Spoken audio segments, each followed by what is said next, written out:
Hello and welcome to the Hoop Troop podcast. I am Matt O'Connor, and joining me as they do on all of our shows is my cousin Luke Drobner. What's up, guys? And my brother Mike O'Connor. Hello. And we're back. We got summer league action starting. Free agency's kind of chugging along a little bit. It's definitely it feels like we're walking through some molasses or whatever with the whole Kevin Durant situation stalling everything. But it seems like everything's starting now to move forward a little bit. So before we get into the actual basketball of summer league, let's just touch on one, if not the only major storyline since last week, which is the Deandre Ayton news. Apparently the Pacers are looking to drag him away from Phoenix, and it sounds like it's definitely going to happen. Whether it's just an outright signing or a sign and trade remains to be seen, but it seems like that news could break as early as today. We're recording this on Monday, July 11th. What do you guys think of, in a vacuum, the fit of Deandre Ayton on Michael? You're raising your hand. Where are you going with this? Yeah, okay. So before we jump into like the trickle down and the dominoes that fall because of the Ayton signing, you raised the question that I was thinking, which is, what is the Pacers' end game? I don't have the answer. I'm asking you. Miles Turner's on his way out, right?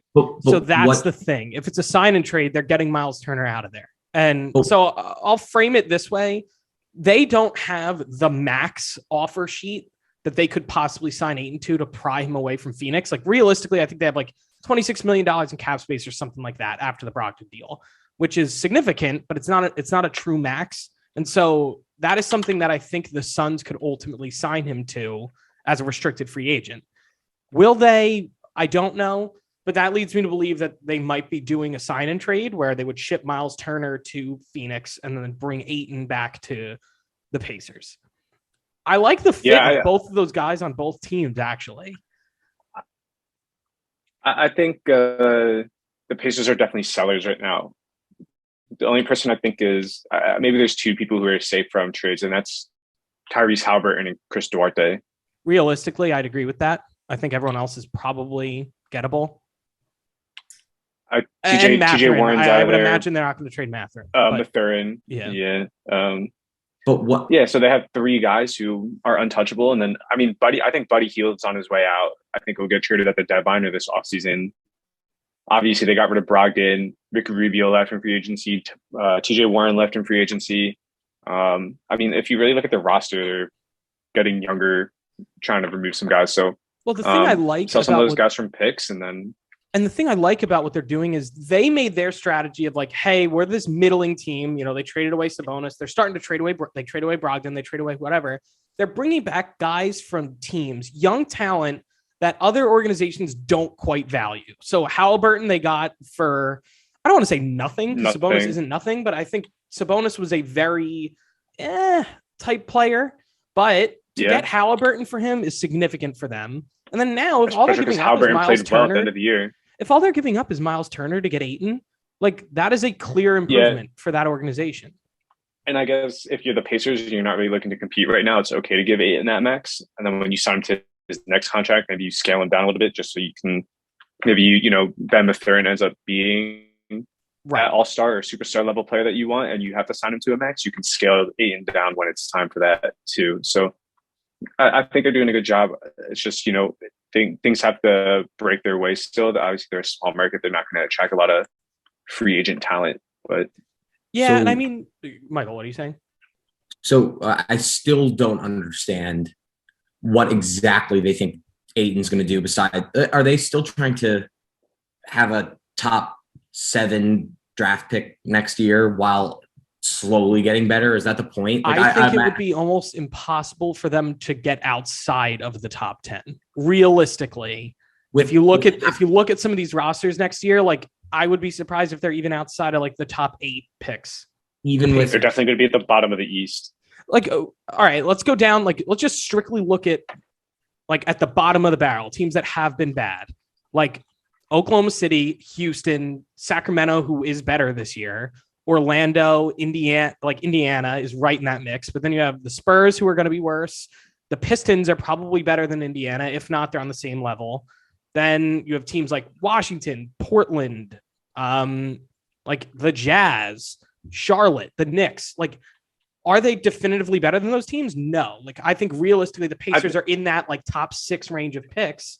So they're still going to be bad, but you have better talent. You have better young level talent to develop now. Halliburton and Ayton, it's a pretty good tandem. Like, I think that they are very complementary. So I like the direction they're in. They kind of committed and they're like, hey, we're not going to be this weird 8 to 10 seed anymore. Like, we're going to be a little bad, but we're going to be a very smart bad. And they're constructing something. Yeah. I think part of the reason why they were floating around in the middle of that conference is because of injuries. Brogdon, I feel like, was never healthy. Turner was always in and out of the lineup. And even then, when Turner's back in the lineup, combining Sabonis and Turner on the floor at the same time for playing them both big minutes is awkward because they're both centers. So, yeah, exactly. And so I think it was time for them to kind of hit that, just like, all right, wait a minute, where are we going button? And they pivoted. And I think it's actually working out pretty well for them. And now this is obviously contingent on what the sign and trade would look like for Ayton. Mm-hmm. Like, I don't really know what is going to be involved there. But I think it's fascinating that they are effectively now, by doing this, hindering the Suns' chances of getting Kevin Durant, because Ayton was a huge bargaining piece in that potential trade. Losing that. We keep seeing stories about the bidding wars for Kyrie and Kevin Durant, and I feel like every story we see is like the bidding war just isn't hot. Nobody wants to like. We see some of the rumors about what the Nets are asking for, and it's like ridiculous, right? Yeah, which is fair. Like, I don't blame them for saying, we're seeing what people are getting for Rudy Gobert. Shell out for Kevin Durant. Yeah, but Rudy Gobert isn't as much as a destruction to my organization as Kyrie or Kevin Durant is. They're both going to change the culture in my locker room, top to bottom in my organization. Sure. Right. That they're gonna want special treatment. Whereas Rudy Gobert, I feel I could trade for Rudy Gobert and I could be like, look, Rudy, this is how things are going to be. And Rudy Gobert would kind of sit there and take it a little bit. Yeah. No, and that's why I think teams have not had the desire to meet the Nets' needs, and nor do I think they ever necessarily will. But I think the Nets are going to have to recalibrate. Sure, they have a ton of leverage right now. It's before the season. They can say, you know what, we're comfortable starting the season with them. But at some point, you're going to be very uncomfortable. That locker room, they don't want to be there. No one else wants to be there. Right. Are you making the playoffs? Or are you not making the playoffs? How much load management are you doing? If you are trading Kyrie, because if he's gone after this year anyway, then you got to get rid of him by the deadline. So like, they do have decisions they're going to make. And sure, they can say, we're going to kick the can down the road a little bit and figure it out and see what happens. They might lose a lot of leverage there. A lot of the leverage they have right now. So they will. They have no leverage. Yeah. The only leverage they have is we have Kevin Durant under contract for the next 4 years. Like that. Yeah, but is there. But when you lose Kyrie, it gets harder. But this situation, the 4 years feels like it should matter, but in this day and age, it doesn't, because no matter someone of Kevin Durant's level can wants out, which is crazy. Like that wasn't really a thing. Like, I'll even say this: give Durant and give LeBron, going to the Heat, credit. They played their contract and they were free agents. They had a choice. Yeah, they made a choice that people didn't like, but at least they this age. The AD demanding out, I think, started this. Like, when was the first real? I mean, Paul George, if you want to look at getting out of Indiana, the Celtics' big three. Were they? No, but they were traded because Danny Ainge was like, it's time to. Yeah, but I mean, Kevin Garnett wanted out. Like, also, you have all this stuff. Also, Ray Allen wanted to go there. Like, it was orchestrated. It was well known. Yeah, it was well known that Melo was going to be a Knick after his time in Denver. He forced his way there, kind of. Mm-hmm. And so it is. It's, there's some weird stuff. It's a players' league. Don't get me and the players are very empowered to make decisions. But the whole purpose of free agency is that you give the players a chance to go where they want to go in free agency. But once you sign that contract, then you should feel obligated to be locked in for the next 4 years or however much. I think the solution to having these superstars asking to be out is the NBA should maybe change the rules where you can offer a 1 year max. You can say, like, here's $50 million 1 year, or they could take the 4 year max, which is like $40 million over 4 years. Right. And that gives the superstars a chance. Like, I can make a lot of money just signing 1 year contracts. If I decide at the end of the year I don't want to be here, then I'll go somewhere else and sign the 45 million 1 year max instead of the 50. I mean, sure. But the problem with that, though, is the reason the CBA was set up this way was to kind of help these small market teams keep their talent. But it's not even the small market. Kevin Durant and Kyrie are going to Brooklyn, which is a big market, right? No team is going to be able to retain talent that doesn't want to be there, right? If you want to retain your talent, it's not about whether or not you can pay them. Obviously, payment is an incentive to stay there, but part of it is building a culture and a relationship with your superstars. The people in Milwaukee have invested in Giannis, not just as a player, but as a person. Yeah. I mean, I look at it this way, and I don't know that it's going to be shorter deals or what, but I think the next CBA is going to call for some sort of, almost in the same way where guys have trade kickers of like 15%. If you trade me, you owe me money. Sure. I think there's going to be the flip side of that in contracts where it's like, if you demand a trade, you're going to go us money. You get paid less. Your contract, it's coming out of your contract. So then I think Sure. it's going to decentivize this stars trying to move. That makes sense. That would be a very difficult negotiation. So I don't know how that would go, but that's where my head goes with that. Because I think that there is some sort of imbalance right now with power in the league. I think it's just become a system where it's like, yeah, get your money wherever and then go where you want to go. Look at Bradley Beal, for example, signing that max contract. He signed the max contract and is the 10th player ever. And if you look at the list of the 10 players, he does not belong in it, to get a no trade clause. So basically he's like, I'm going to get my money and then I'm going to say where I want to go later. Because let's face it, I don't think he's finishing that max contract. The no trade clause is so different. He is not going to, the no trade clause is different. But regardless of whether or not he had it, regardless of whether or not he had it, the no trade clause is, I don't think he's finishing the contract there. Maybe the no trade clause is there because he basically gets veto power on the trade. If San Antonio comes to Washington with an offer and Washington's like, we really like this offer, we want to do it, they have to go to Bradley Beal and say, do you want to play in San Antonio? And if he says no, then the trade doesn't go through. But let's say, New York comes to the Wizards with a trade offer and they really like that offer, then they have to go back to Beal and they have to say, do you want to be in New York? And if Beal says yes, he gets to go to New York. But and is the no trade clause kind of a goodwill thing for Bradley Beal? You know what I'm saying? Because he's stayed long. That being said, he's definitely not going to stay a Wizard. All right, I got to mute for a second. But here's the thing. So I look at it and I say to myself, if you look at the players who have gotten it, like Kobe Bryant, Carmelo Anthony, LeBron James, Kevin Garnett. They're superstars, generational talents. This guy is arguably a top 20 player. It does not make sense to give this guy a no. He's an all-star. When he's healthy and he's playing on a good team, he is undoubtedly an all-star. Right. If definitely the Wizards were not deserving of the no trade clause. If they were a top 6 seed in the East, they would. Part of the reason why the Wizards aren't good is because they don't put a good team around him. He can definitely be the first or second best player on. He could easily be the second best player on a championship team. He could be the first best player on a high performing playoff team. A team with Bradley Beal as their lead star could definitely win a first round series. There's no doubt in my mind. They're the 3 seed and they play a weaker 6 seeded Cavaliers team who's on the come up. That should be an easy series win for the Wizards if they could put a team around him that was competent. They don't. I mean, I just don't think he is your. I don't think he is your lead option. I think in the same regard that you've spoken about the Donovan Mitchells of the world, where he's clearly the 1B to the 1A 1B combo, and the Wizards have no real avenue to getting that 1A.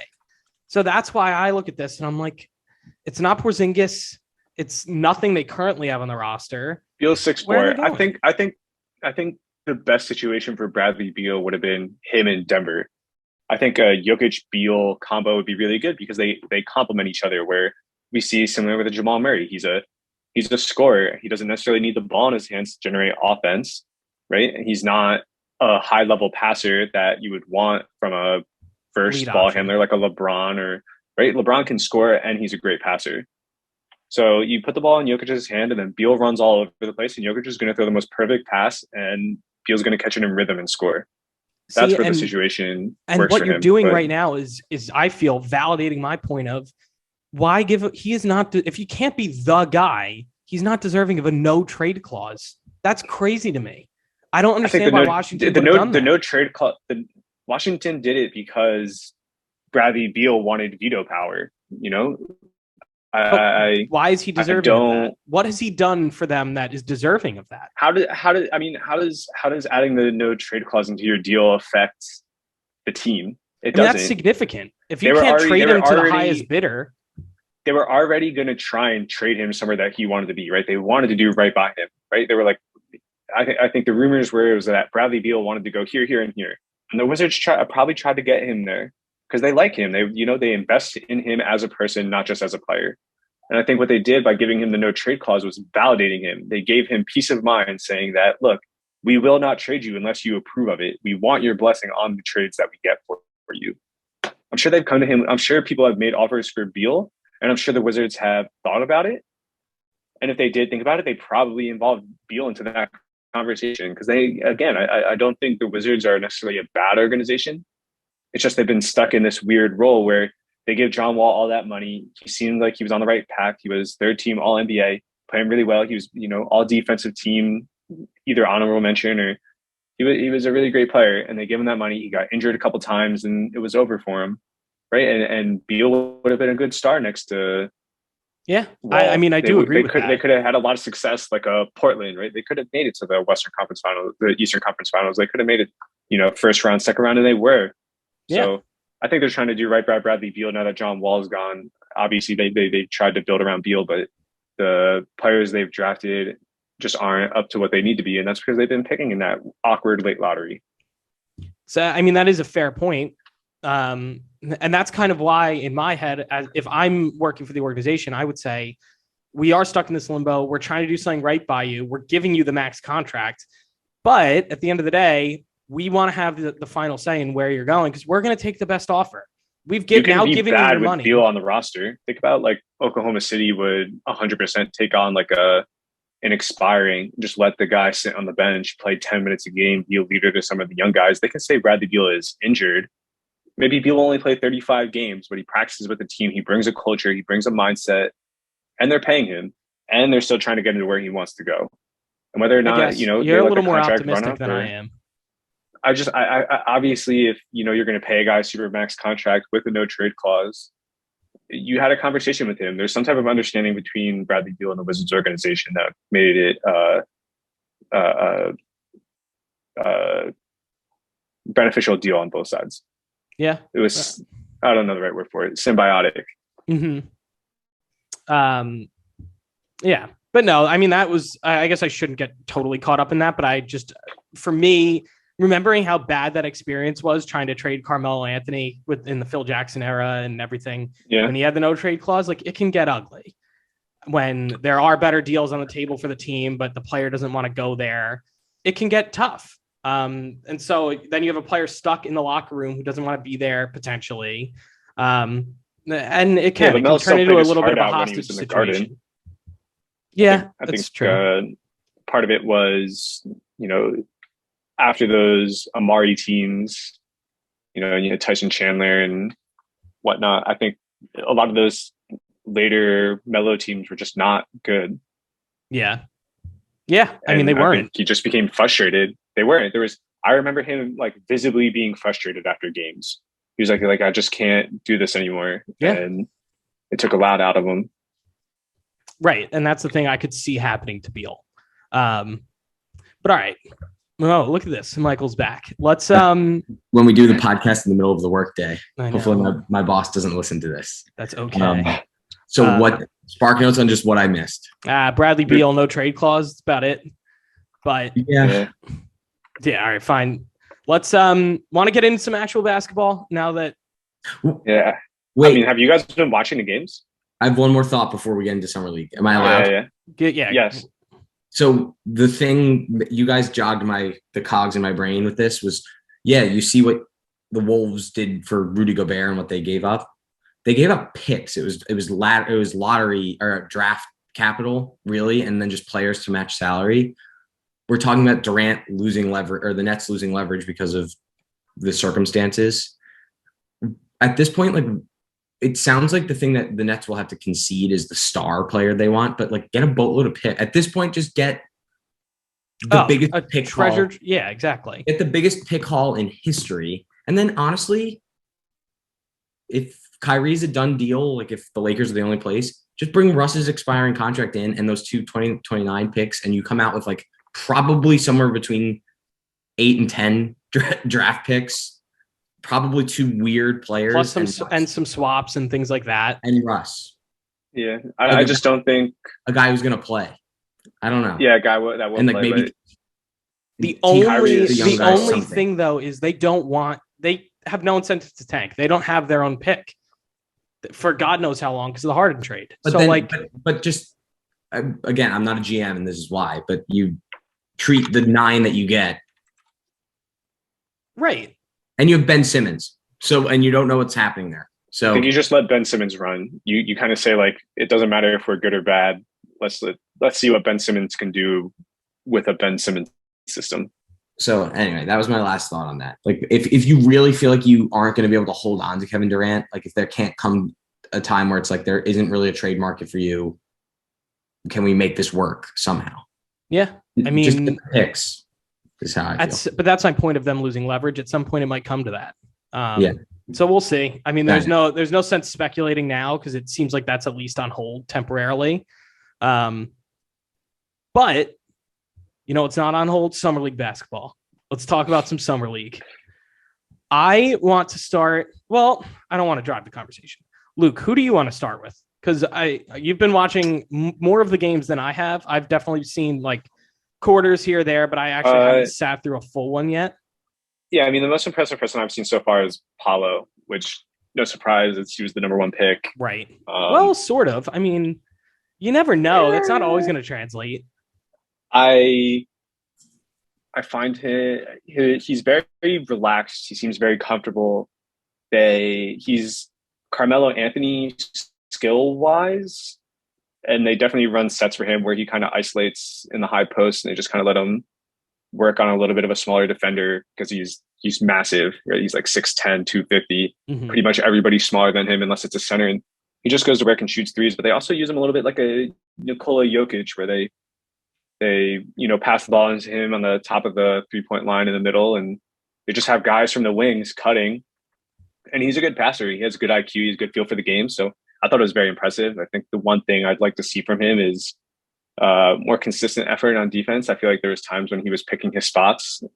His first game he played, it was against Jabari Smith and the Rockets. So when he switched on to Smith, he was like, okay, I know I have to. He was cued in. Yeah. Right. He was like, I gotta step up here. I gotta play good defense. And he really tried to shut down Jabari Smith. But when it was guarding someone else, he was like, he only grabbed like 2 or 3 rebounds. And I think that was mostly because at halftime, they were like, here's your stat line. He was like, oh, I don't have any rebounds. And he made a little bit more of an effort to do it. But I think offensively, he's going to be a star.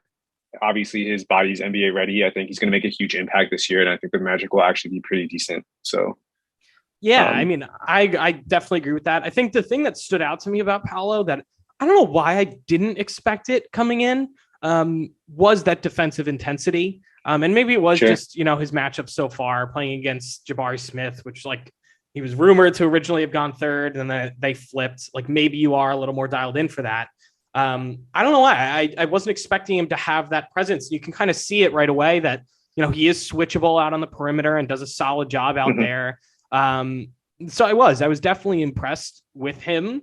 Not that I had low expectations, but I was surprised to see him show such two-way potential right off the bat. I did think it was going to be more just primarily offensive. But I mean, it is encouraging. And I totally agree with you. I think with the guards that the Magic have, it's really a good fit for him. He doesn't have to always be that ball dominant guy, kind of like you were mentioning. But you can surround him. No, he doesn't have to be, but you can surround him now with guards who are able to create on and off the ball. So if you do want to feed it to him, he can find other guys in motion and that sort of thing.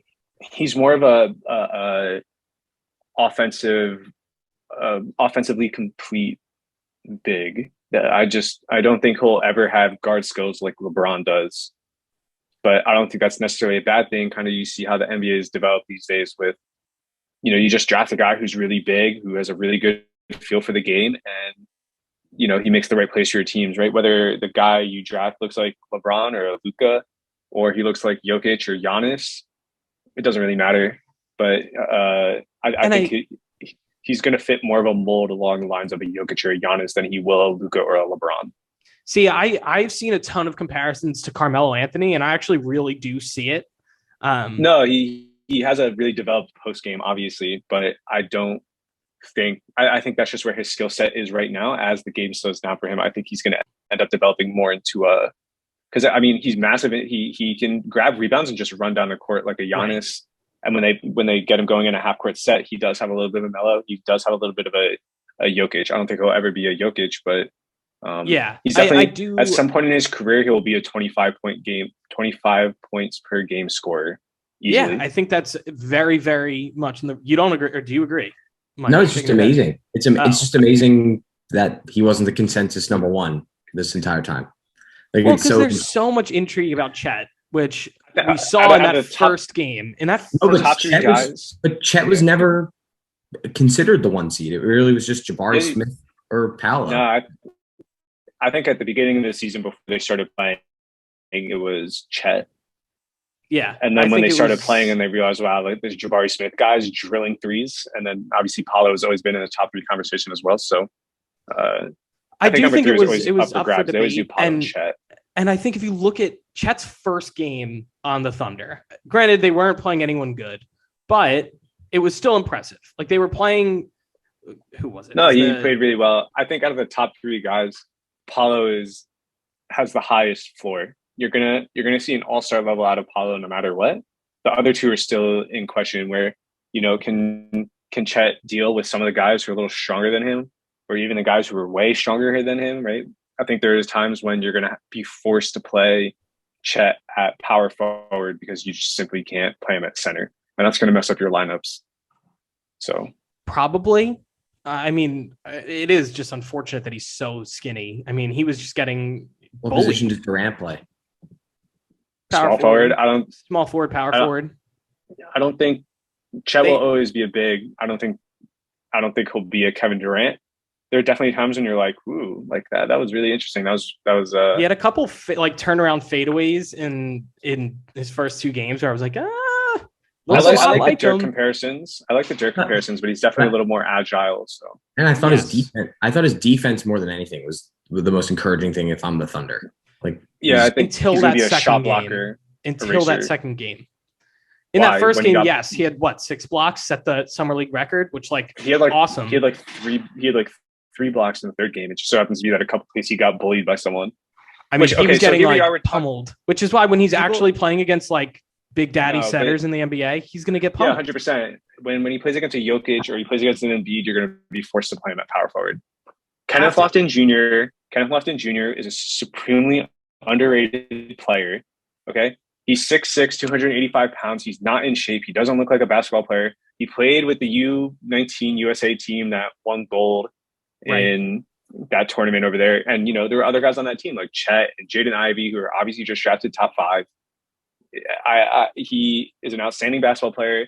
He scored 37 points against LSU early in the year when he was playing at Louisiana. Raging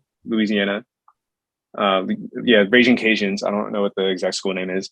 He's been doing that all year. He averaged 16, 10, and 3. He never got to shoot threes while he was at school because they kept posting him up. And he bullied everybody. It doesn't matter how big you are.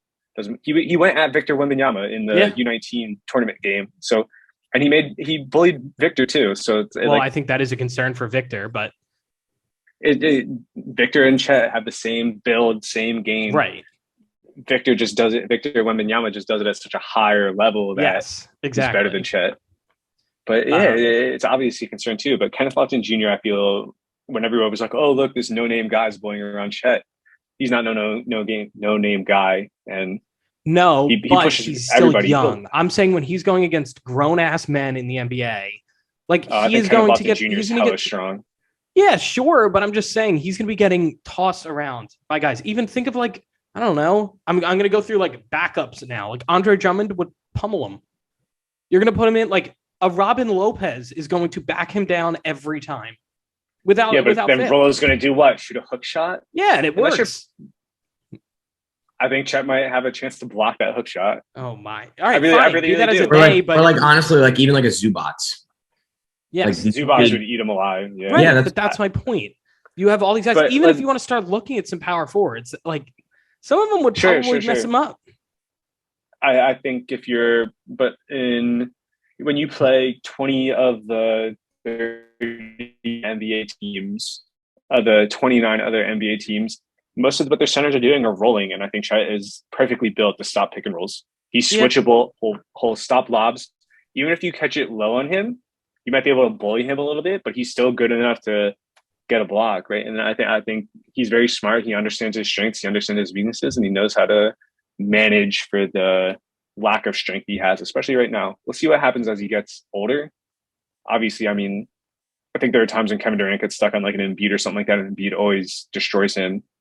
But you know, if he blocks 3 shots a game, but he can't guard the post, I'm very comfortable with that. I just play a center, especially because Chet was like, you know, he was like behind the back, ISO, hezzy, pull up 3.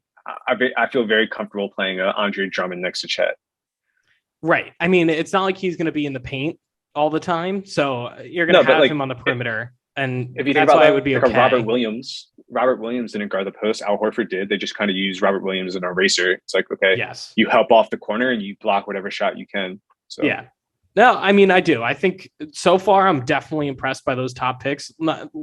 Less so Jabari Smith, but I'd say Chet and Paolo for sure. One comment I will make about Jabari Smith was that his jump shot looked very hard and very flat. I think he was very uncomfortable, or I don't know what it was, but obviously when you look at his, I don't think his jump shot's changed from when he was in college, but now that he's at the NBA level, I think he's going to have to do a better job of lofting it rather than shooting it. Yeah, I mean, potentially. Oddly enough, like the reviews that again, I'm not like Luke and Matthew, you're more in depth than me, but like Paolo, the most complete. Chet, I'm going to give him points here. He's really confident. Like, I think he definitely believes. Chet easily has the potential to be the best player in the NBA. Easily. I'd agree with that. If he doesn't snap his ACL, but either way, if he doesn't like break his spine. The point being, right now, I think he personally thinks he's fucking awesome, and good for him. Like, it's not even in like a douchey way either. Like, and that's why I think in these summer league games, he's not afraid to do shit or try. Jabari Smith feels, like you said, like the jump shot feels very tense. He's very tense because he's nervous or something, and that's normal. And I also think he's going to be really good, so I'm not really worried about it. Like, very competitive. He wanted to guard Paolo. He was asking to guard Paolo, right? Yeah. And I think that's part of him trying to prove something here on the stage, on a big stage early. But I think it's going to take him a little bit longer to come along. I think you're going to see him start slow in the season, and then maybe after the All-Star break, you'll start to see him come out a little bit, have a 30-point game here, a 30-point game there. So we got there. Now, the one that I think I was most impressed with in Summer League, and maybe it was just because of the way the draft unfolded, Keegan Murray coming out on that first night and going completely for expected it. Completely expected it. I mean, I knew he was a scorer in college, but for him to come out and like take control of games like that was intriguing to me. He's literally Cam Johnson. It showed that you could make the case that he should have actually been the outright number 4 pick. If Cam Johnson played Summer League this year, he would have the same exact stat lines that Keegan Murray has. But what is that saying? They're the same player, right? Like, drafting Keegan Murray, you literally get Cam Johnson. They're the same player. See, I think Keegan Murray is far more versatile than Cam Johnson. Way more of a dynamic scorer. No, I think Cam Johnson is forced to be a role player. I think a lot of what we're seeing right now with Keegan Murray is them focusing their offense on Murray because he's part of the Summer League roster. Whereas when the regular season starts and he's got to play with De'Aaron Fox and he's got to play with Sabonis, you're going to see him stand there in the corner and shoot jump shots. Maybe they'll run him off a screen, just to keep him in rhythm. But I really doubt that. I think, he's taking like 25 shots a game right now in Summer League. It's going to go way down as soon as the regular season starts. I mean, of course it is. But at that same rate, like, I think I don't want to say I would be more confident in this, but I think I would be more apt to say, all right, Keegan Murray, this time down the floor, like, you're just going to go create a shot for us, then we're heading back the other way. Like, I don't think I'd ever really do that for Cam Johnson. I would never ask Keegan Murray to create a shot for me, ever. What? His handle is not tight. His handle is not tight. Literally after these performances, and I know it's Summer League, but... No, look at the plays they're running for him in Summer League. He's coming off screens, catching and shooting. I guess. He's taking 12 threes. He's taking 12 threes a game, and sometimes he hits 6 of them, and sometimes he hits 3 of them. How about that buzzer beater 3 to send that one to overtime? I know. Keita hit the first one, and then they stole the ball, and then they were down 6 with 9 seconds left or something like that. It was some Reggie Miller stuff. Yeah, they crazy. tied it with like 1.4 to go. Yeah, insane. When he was at Iowa, that was kind of his role. Especially, he was the best player in Iowa, obviously. So they expected him to hit the big shot, and he did it pretty often. He did it like 3 or 4 times throughout the year. So right. I think that's where I'm getting my confidence in him creating a little more offense comes from, is because he kind of was that guy. Yeah, but when he created his own offense at Iowa, it was in the post. They post him up like 3 feet from the basket, and then he would just do like a little move and a hook shot. And if you look at through his Iowa highlights, a lot of the time they like post him up, and then he tries taking a tough post shot, misses it, and then he just out hustles the guy for a rebound and puts it back up for a layup. Right. It wasn't like he was like, wow, that was like a really nice unbalanced fadeaway. It's not Apollo, who you can kind of see has developed post skills already. It was more just like he grinded it out way harder, and that's Big Ten basketball. But I guess, yeah. I think Jalen Duren looked really, really good. He had a couple huge dunks early in that first Pistons game. He did, and you could already see just from the get-go, he and Ivy kind of have a rhythm. I mean, they already connected on alley-oops. Like, it's not... I really hate to bash Ivy. There were times during that game when I was like, that was not a good decision, or, that's not a good shot. We knew that about him coming in. It's just that he has such high upside. If he can kind of get that IQ to catch up a little bit and make the smart read on all these plays, forget it. So he's still young. Streaky. It's just really summer missed threes. But the first play the Pistons had was a Ivy oop to Duren, and Ivy's not a good passer. So when Cade gets in there and starts throwing those passes, I think it'll be different.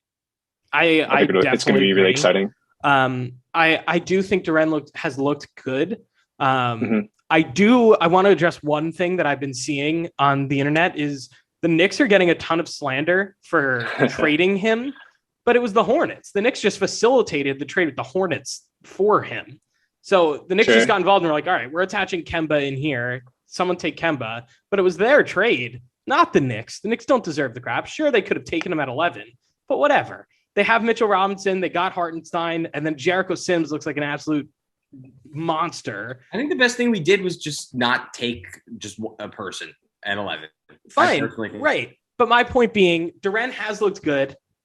I think we are appropriating where this slander should be going, and it shouldn't be to the Knicks. It should be more to the Hornets, because they could have had Duren, and then they went and got Mark Williams 2 picks later instead. Mark Williams and Duren are going to be the same exact player. They're going to be the same exact player. But if we're going to get mad at any team for passing on this center, it would be the Hornets, because they essentially just forego. They decided to move back. They could have had Duren. They did technically pick him and then traded him to the Pistons. So I don't want to hear it. But anyway, I caught a little bit of I think it was on Saturday, maybe in the middle of the day, or Friday or something like that. I was sitting here working and I was watching the games, and I caught a little bit of Cavaliers versus Spurs. A couple of the Spurs guys looked good. Branham and I don't remember the other guy they drafted.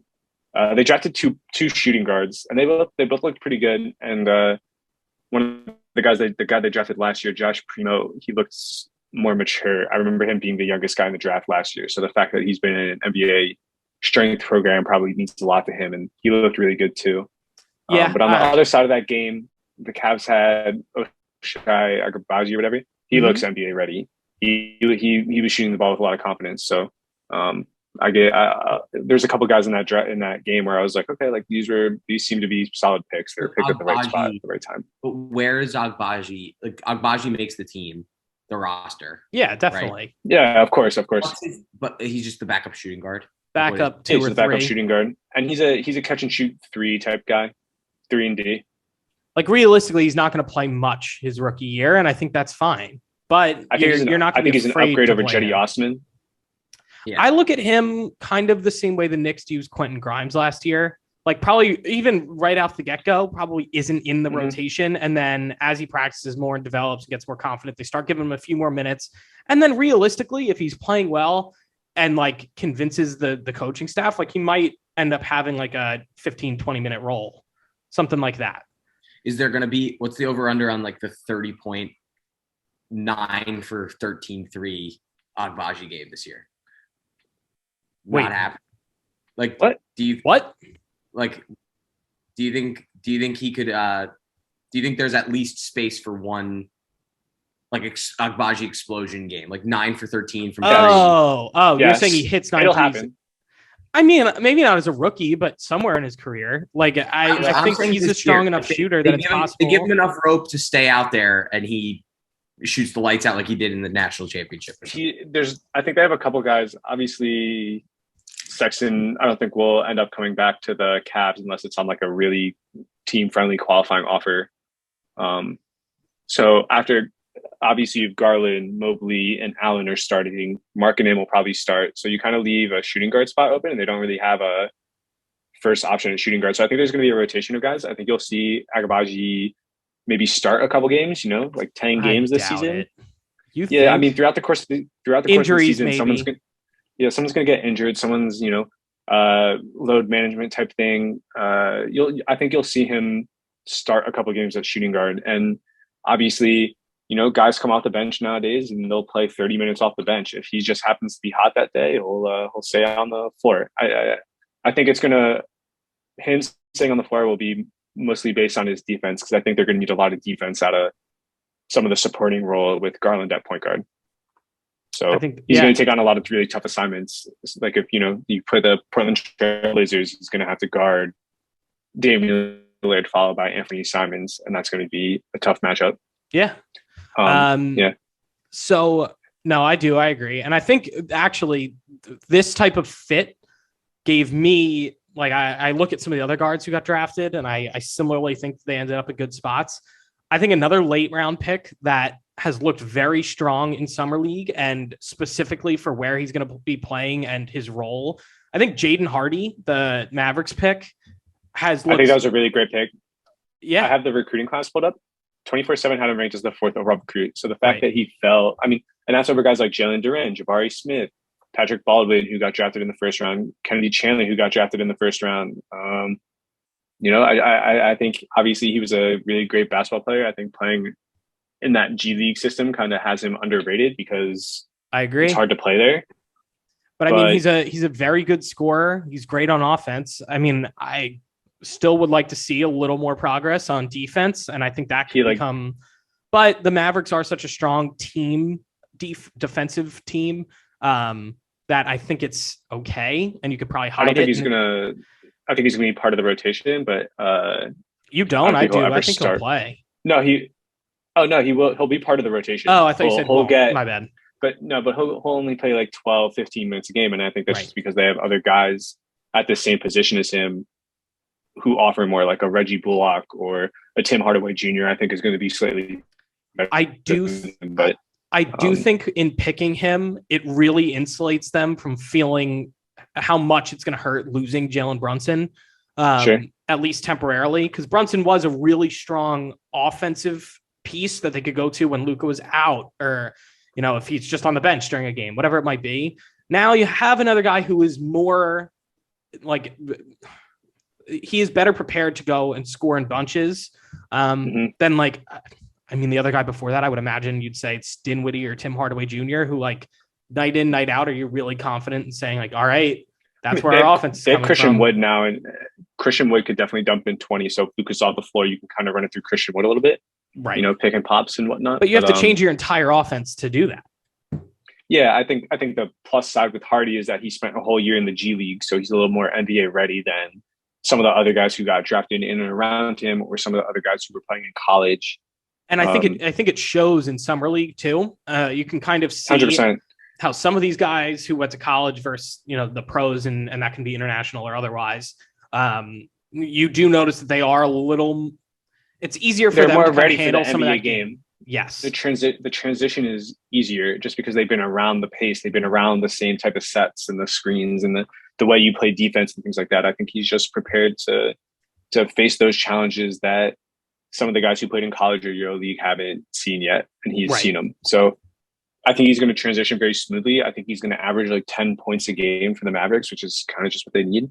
Yeah. Talking about losing Brunson, I think the biggest problem they're going to have is Dinwiddie a reliable option after Luka? He seemed okay in the playoffs. I know, like, when he was with the Wizards, he was pretty much a net negative. That contract was terrible. It's still not great, but he did show flashes of being the player he was on Brooklyn before, obviously, everything went wrong. So I don't know. Like, I'm skeptical, but not like convinced it's not going to work. I just think, like, you'd rather have that than Porzingis on your roster, I think. So at the end of the day, I think they made the right call trading Porzingis. They're going to need a backup point guard. One last comment about Jaden Hardy. So the Mavericks had Josh Green on the roster. He played 15.5 minutes per game last year in 67 games. I think Jaden Hardy's just going to take those minutes because Josh Green's not really a scorer. Yeah. I mean, probably. I don't know. I mean, who else are they going to play? That's the reason I'm like torn. It's like, I guess probably by default, but not necessarily. Like, is that what you want as an organization, to be put in that position where he's the guy that you're going to lean on there? Josh Green? Yeah. Or no, he went in to play defense basically, right? He was playing 15 minutes for defense, and he was kind of like a cutter, kind of like a Bruce Brown. But right. so I mean, replacing him with a Jaden Hardy, who's a shooter scorer, kind of gives you more options on offense, gives you a little more flexibility. So, I think they have a good starting lineup. They have a good bench, and I think the only weakness they're going to have is off the bench playmaking. Yeah, and that's where you got to hope Hardy really steps up. Hardy steps up. Dinwiddie steps up. Maybe Trey Burke will see some time. Who knows? Oh, gross. No, wait. Trey Burke got traded to the Rockets. What team is Bruce Brown on again? It's a good one. Nuggets. Yeah. Good fit. I love the Nuggets. It's a really good fit. Yeah. Bruce Brown's not a great 3-point shooter, but he's happy to pull him from the corner. And I'm pretty sure he had like a 27-point playoff game because they were like, oh, we'll let Bruce Brown shoot. And he was like 4 for 5 from the corner. So. Also think about how strong he was as an off-ball presence for Durant and Kyrie and all them. 100%. Like, it's going to be even because, like, it's not even like and this is not supposed to be an indictment on Durant or Kyrie, but like, they aren't the passers that Jokic is. So now to be around a guy who will find you even if you're not open, like Bruce Brown is going to be used as a slasher, cutter. Like, he's going to have so many open looks just because Jokic is such a wizard. The Nuggets. Go. No, Luke, you go. I think Bruce Brown fits well because I think it gives him a chance to focus on defense and hustle, which is where he excels. Yeah. Right. He's like 6'6", 225. He's a big, strong guy. So, I mean, the Nets asked him to do more than I think any team probably should ask him to do, and he did all right with those demands. So I think now it's going to be scaled back a little bit with the Nuggets because they're not going to ask him to shoulder such a load. Like, you have other guys that can really alleviate some of that. Like they are going to have a little bit wider of a rotation, I think, which should help. The Nets was pretty small. So I actually think it should help him be better on the defensive end, which hopefully you would like to see Michael Porter Jr. be better on that end as well. But I think that's a nice compliment on the wing to have Bruce Brown be able to go in and kind of play alongside him. You can kind of put him on the better offensive player and then hide Michael Porter Jr. a little bit more. I mean, the Nuggets just have lineups, I feel. They do. They have so many guys who can play so many different positions. Nuggets are definitely up there as potentially the top league pass if I was getting league pass. Like, oh yeah. Watching every night. I'm getting league pass. I have to get league pass. I just feel like they're easily like, who else is a league pass team this year?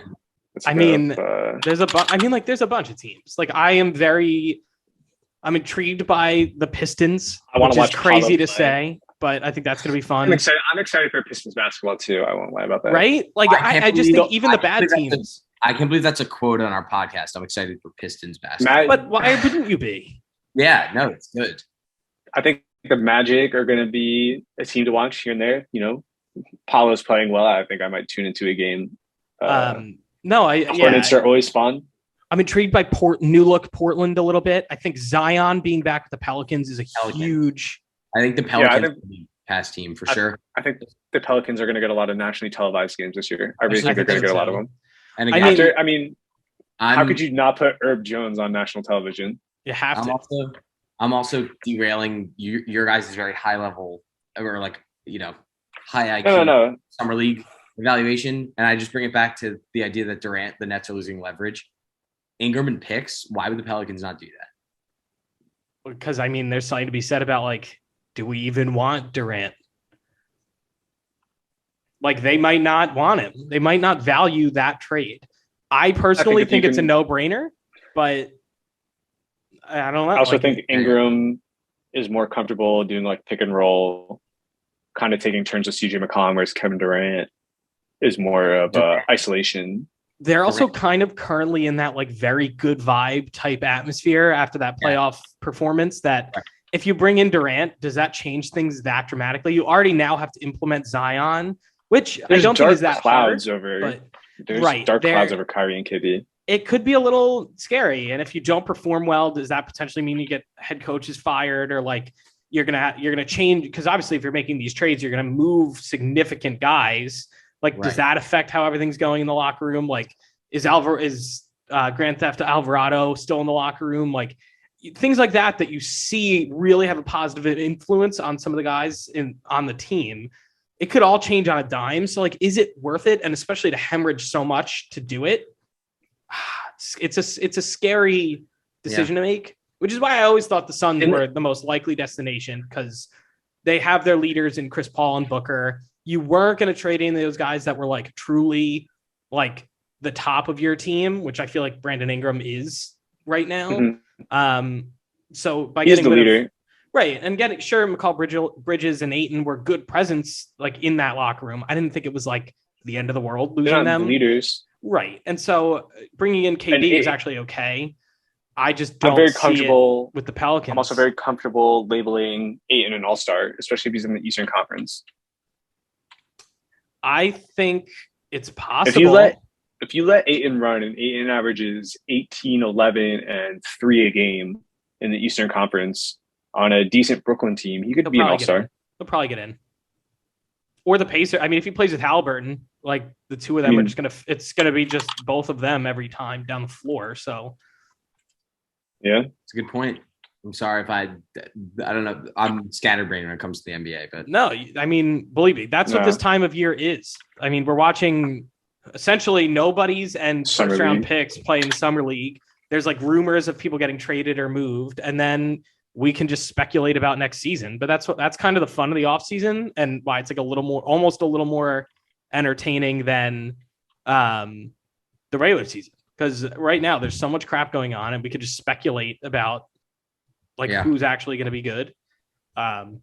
Like speaking of which, I'm like now seeing a Legion Hoops tweet. The Pistons recommend that Sadiq Bey take a small break and find a hobby outside of basketball this summer. He's reportedly been training in high altitude mountains in order to get in better shape. Like Pistons basketball. That's what I mean. Like this is the stuff that comes out right now. Then you're like, oh hell yeah, like this is exciting. I do think we need to hit that breaking point of Kevin Durant either getting traded or not getting traded. And then we'll have the trickle down of all the remaining free agents. Right, fine, if he doesn't. But I think we're going to then see the trickle down of all those other free agents go, where we can actually say, all right, this team filled in their roster well enough. I think they're a contender. This team didn't. This team might still be in the Durant market. This team might not. Then I think the big date is, I think it's December 15th or whenever it is, when all of the offseason contracts become tradable. I think that is then the next date to look at. So what date is that? December 15th, I think, or something like that. It's in December. It's like a 2-month, 3-month period between when the contracts are signed and when they become tradable. And then, like, it's interesting. There's still some small ones, and we haven't even talked about it today, but I think the interesting murmurs that come out, and I think as we've learned in the NBA, where there's smoke, there's definitely some fire. Absolutely. Donovan Mitchell. Prime Windhorse. I know. Donovan Mitchell, what's happening in Utah? I think they're going to try and let him go and score and win a scoring title this year and then trade him. Okay, so you don't think it's this offseason he's getting? I don't think he's there long term. And I don't think he's getting traded this offseason. He's not getting traded at the deadline. But he's getting traded next offseason. What I think could be something more to look for this year is Mike Conley and Bojan Bogdanovic. They're out. They're done. They're realistically gone. What reason do they have to keep them? You traded Gobert. You're getting younger. Like, they don't really fit that timeline right now. Also, so I think they're worth keeping an eye on. I would trade Clarkson for parts. Nah. Potentially. I don't know. If you are potentially going to keep Mitchell, then you might want to keep Clarkson alongside him. How is the Jazz?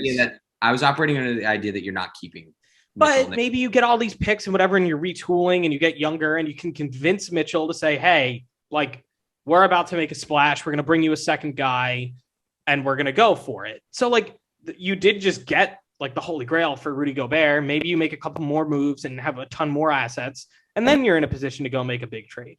So unless I can still convince him, unless I can trade for a Kawhi Leonard, Donovan Mitchell is not worth anything on my roster, and I'm going to trade him when his value is at its highest, and that'll be after we tank for a season and say, hey, Donovan Mitchell, play 74 a game, score as many points as you want, take as many shots as you want, average 32 a game. Have fun out there, and then I'm trading him. There's no reason for me to keep him long term. Also, and if I'm the Jazz, I'm entertaining the Russell Westbrook package from the Lakers because I think the Lakers can benefit from that, and the Lakers are willing to offer me enough for Conley and Bogdanovich. I would pull the trigger. Sure. Wow. But again, we now have to think it's Danny Ainge at the helm. Would he ever help the Lakers? No. I don't know. If it helps his team, obviously. Right. I think looking at the Danny Ainge factor with Mitchell is far more significant than with the other guys because he is. He's shown he's good at fleecing other teams for their draft capital. He is not shown to be the best when it comes to actually trading players, or trading for established players.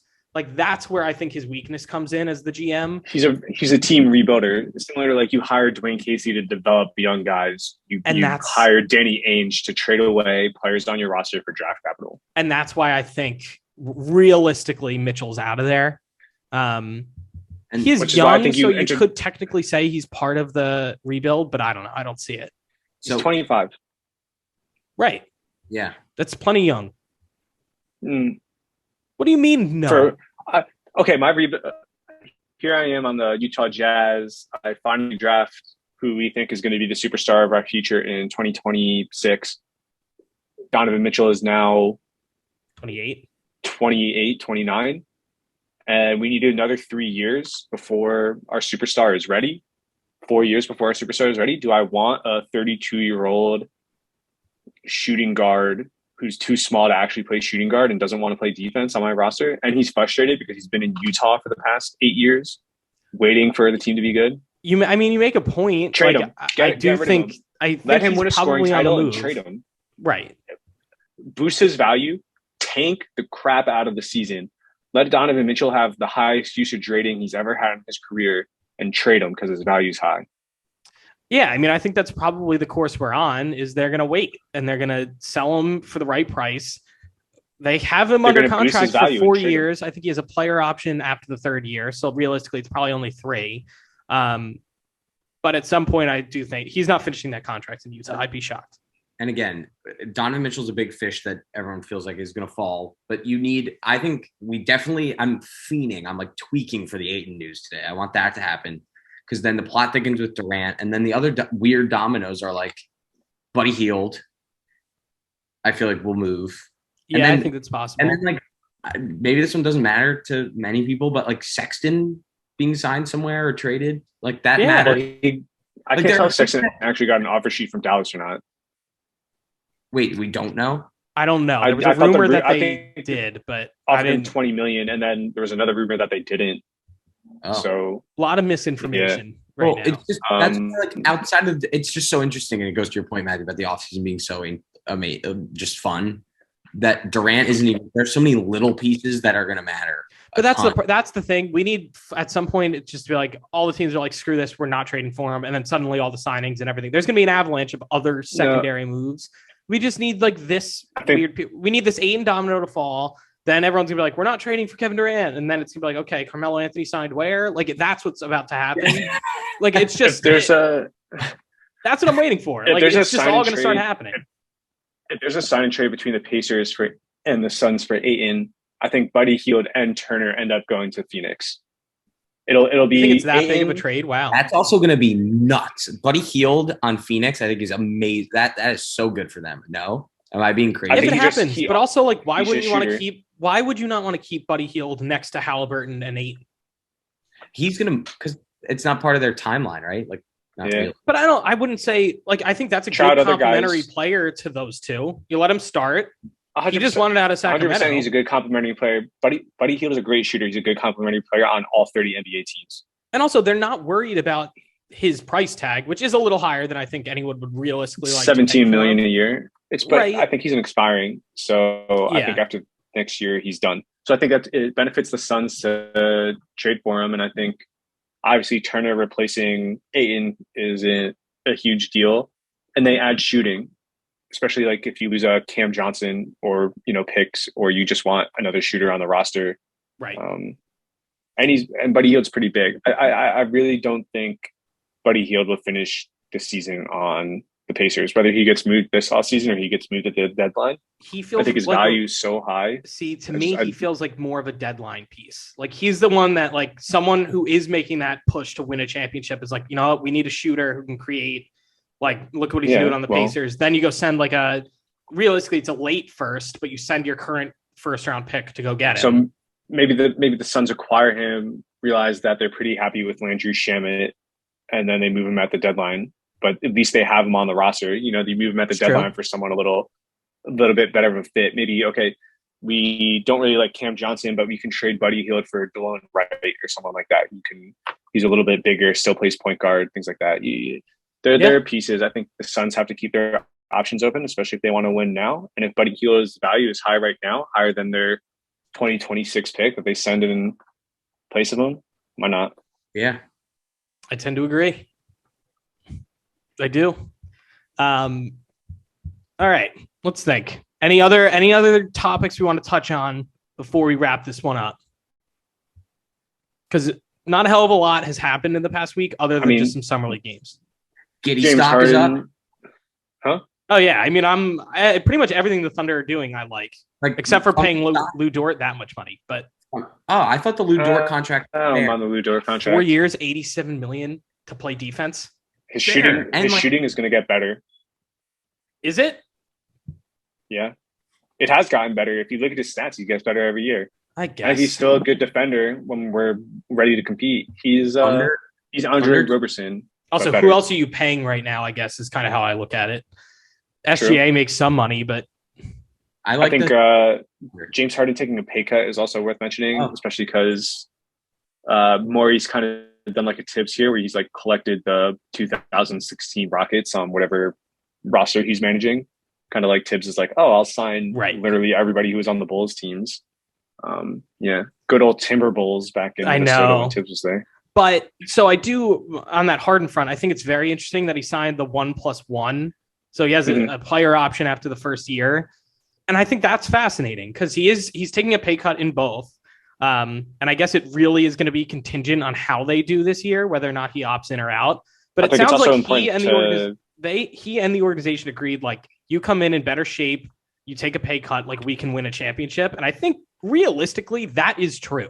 I think if he doesn't come in fat and out of shape, which it sounds like he's already working out and doing whatever, and like has that quick first step or even a quicker one than last year, because last year he couldn't beat people off the dribble like he used to, even if it's a little better than last year, where it's like you're still at least a threat off the dribble, I think they become, like, honestly, if not the biggest threat in the Eastern Conference. Yeah. The Bucks are still number one, but man, if Harden looks like his old self, they are really up there. Also, I think it's important. Go, Mike. No, you. I think it's important to mention the 2023 free agent class: LeBron James, Russell Westbrook, Chris Middleton, Kyrie Irving, Kristaps Porzingis, Kevin Love, Andrew Wiggins, D'Lo, Al Horford, Vooch, Harrison Barnes, Jamie Grant, Miles Turner, Bojan Bogdanovic, Karis LeVert, Steven Adams. There's a lot of really good players in this free agent class. And so if you're Harden, that 1-on-1 means a lot to you, because it's like, this is another opportunity for me to team up with someone or I can decline my player option, wait for the Sixers to bring someone in, and then you sign again. Right. Yeah. I think Harden made us, like, this decision was one of the smarter things he's ever done. And also it does bring him, and not that it's all about optics and like favorability of NBA fans, but for someone who I don't particularly love James Harden, I'm like feeling very positively about it. right Yeah. now. You know what I'm saying? And that's like No, a small. I think it very much helped. Like, I feel like league-wide, fan-wide perception of him. Which it's hard to get stars to take pay cuts like that. $15 million a year, like a pay cut, is significant. Super important to mention that Daryl Morey is the GM and he has his guys. Yes, yeah, I totally agree. And I'll say, I still think the pay cut allowed him to get a 1-1 where he has so much flexibility. He's not tied to the Sixers at all if things go south for the winter. Like, he's set up really well, and I'm gonna call it this because in the scope of how much money he's made in his career, $15 million. Like, yeah, I would take the $15 million pay cut if I was him to have all this flexibility. It's also going to depend. I think so far James Harden is holding up the end of his bargain, which is, I'm going to work out all summer. I'm ready to go. I'll try to win the championship. I guess we have to wait for Durant. Like, the Sixers have to do something. I don't think they're done. But I think it could be a deadline type move. Like, I think there are other things they can do. Can we agree that it's got to be pretty big? Because you have to beat Giannis and you have to beat the monster Sixers West. That's what I'm saying. Like, the Sixers? Sixers, you have to beat Giannis, but you also have to get. I could see them moving like a Thibault or something to try and pull in like maybe Thibault and picks or something to bring in another player, like something that could be a little more helpful in a run. I think the Sixers are super, super well built right now. I think with Harden, Embiid, Maxey, you kind of have a big three type thing. Whether, I'd like to see more chemistry between Maxey and Harden. Obviously, They haven't done well sharing the ball last year, but another year under their belt, they got the offseason. You have Tobias Harris, who we can't fail to mention. Obviously, can score, 20 points a game, 30 points a game if he really needed to. If, Harden's out that game or Maxey's out that game, easily steps up into that third person. They have guys at power forward, PJ Tucker and George Niang, who both kind of play a similar role. They play defense, they shoot corner threes. And they have other shooters on the roster, Furkan Korkmaz, D'Anthony Melton, Shake Milton. They have obviously Matisse Thybulle, who's just a defender. He's not really much else right now, but and they have Daniel House, who's also on those Rockets teams with Tucker and Harden, and I think they have bodies at center. Signing DeAndre Jordan. I think Paul Millsap's still on the roster. I'm not 100% sure. I think the Nuggets signed DeAndre Jordan this offseason, which I hated when they did that. The Nuggets brought in. You're right. That's the one I don't like. I still think the Sixers. Yeah, I guess looking at the roster, they haven't. It's probably from. I still don't think the Sixers are there, and I think they need to. What vet minimum center shoots threes? I think Aaron Baines might get picked up by the Sixers if he's healthy again. Yeah. But yeah, I mean, I don't know. I do think that pay cut is like instrumental in them being able to win a championship, because I don't think they would have been able to otherwise. And also, I think it's going to be an interesting season with Harden on a contract year, technically. Yeah, like absolutely. Harden, I bet we'll see something. Yeah, but it's a player option, I bet we'll see something similar. I also think a full training camp of him playing with Maxey and Embiid, they're going to have a ton of chemistry. Like, even if he's just more of a facilitator than scorer, like, I just think that offense is going to be pretty well-rounded. And so it's something that you wouldn't have seen at the deadline because they hadn't practiced a lot together. And that's why it didn't necessarily translate in the playoffs. I think after a full season and training camp together, that team's going to look a lot better. So I think there is something to be said about just having that continuity. So I think also that extra flexibility matters. But when we look at the Eastern Conference, I think it's very clear cut that the Sixers and the Bucks are the teams to beat. The Heat will be a challenger, and the Celtics will obviously be a challenger. But we saw with the Suns last year, they kind of got lucky going all the way to the end. The season, they're going to have a good regular season. I think they're going to go in hot into the playoffs. Let's see how far they make it. It might be a first round exit. It might be a second round exit. I have a hard time believing they'll make it all the way back to the finals. And I mean, I think you sprinkle in teams like the Hawks, the Cavs, who had a better year, the Raptors. Like, you have enough solid teams in there. The Bulls could be a competitor, could be a challenger. Exactly. Teams that could have a little disruption in the playoffs, but I feel like the Sixers and the Bucks are definitely at the top. We're going to see another very even year from the Eastern Conference where the 1 seed and the 10 seed are only separated by 8 games. That's exactly how I feel. I think it's going to be just a total bloodbath again. Unless something though. happens and Carmelo Anthony and the trickle down, people start signing everywhere and other teams start to differentiate themselves. But I don't, Sure.